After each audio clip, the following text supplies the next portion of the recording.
Good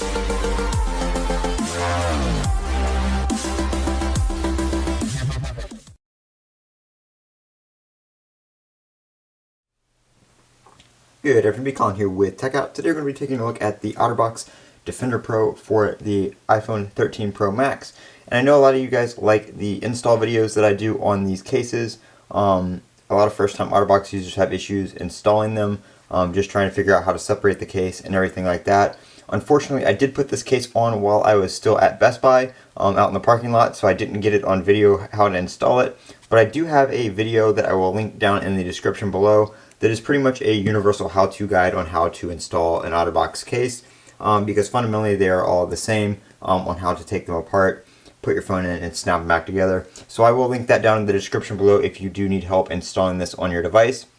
This is the Defender Pro. The Defender Pro does have these little lines on it right here, and it does have an anti-microbial coating that just helps protect stuff from, bacteria from growing on the case and stuff like that. It doesn't necessarily protect your device or protect you, which is in their fine print, but it does protect just stuff from growing on the case bacteria-wise, which I guess is nice. It's the same price as an OtterBox if you order it on their website, but usually places like Best Buy and places like that tend to sell the Pro version of it for whatever reason.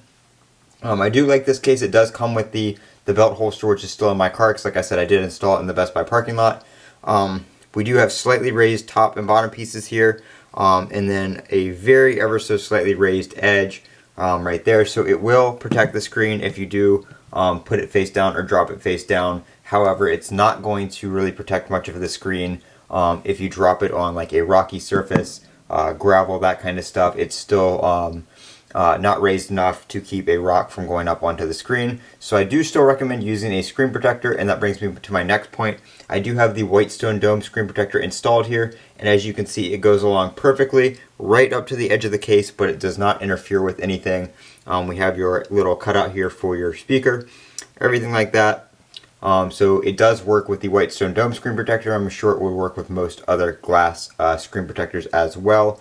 We do have your cutouts for your speakers and everything on the bottom right here, and then you do have your cover protecting your lightning port. So that is nice, and we do also have the cover protecting your mute switch over here on the side.